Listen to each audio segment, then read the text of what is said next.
So we are seeing changes in transportation provided by AI, lots of changes in fintech. There's another way how we are using our money these days.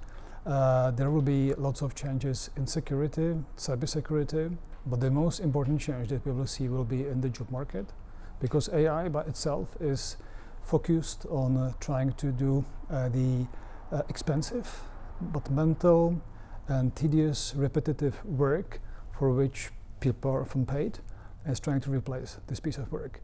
And we see that the work that AI has got the ambition and capability to replace in the years to come is actually a big portion, right? So there will be, skeptics say that there will be a 50% of all the jobs will be replaced. And if that happens, this will be of a big impact on society, the way how we share wealth, how we collaborate, how we study, how we spend our free time, how we interact.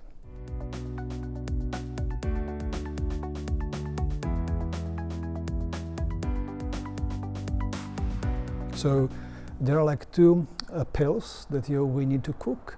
One pill is like our responsibility to be able to understand the threats of cyber world and threats of people misusing the private data that we keep it about ourselves in the cloud and perhaps share.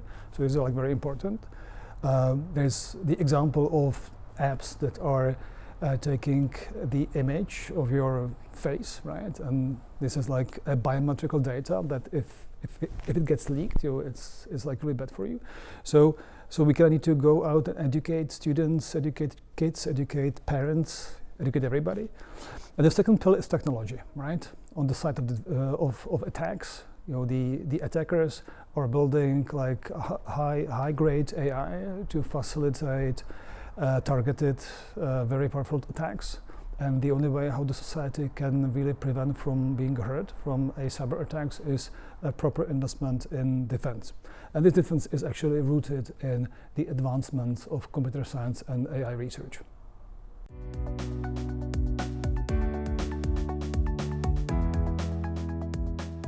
For one, there is presentation of Czech science, research and technology in the UK, in Europe, in the world. It's like very important, because even though we don't have that many Nobel Prize winners, the tradition for research, especially in AI, robotics, computer science, security, is very strong in the Czech Republic. So the presentation is important.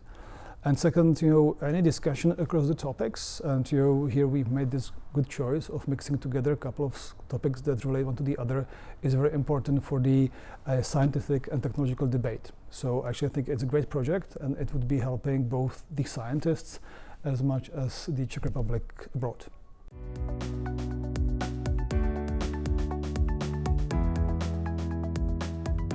So I'm kind of known for a contrarian answers, right? So one of the contrarian answers is that the advantage of Prague being an AI super hub to be is the fact that Prague is a cosmopolitan melting hub to which people are moving from the east, from the west, from the south, and from the north, which kind of makes it kind of intellectually liberal and full of ideas and innovation. So in this respect, Prague is somewhat similar to the other much bigger metropolitan cities around the globe.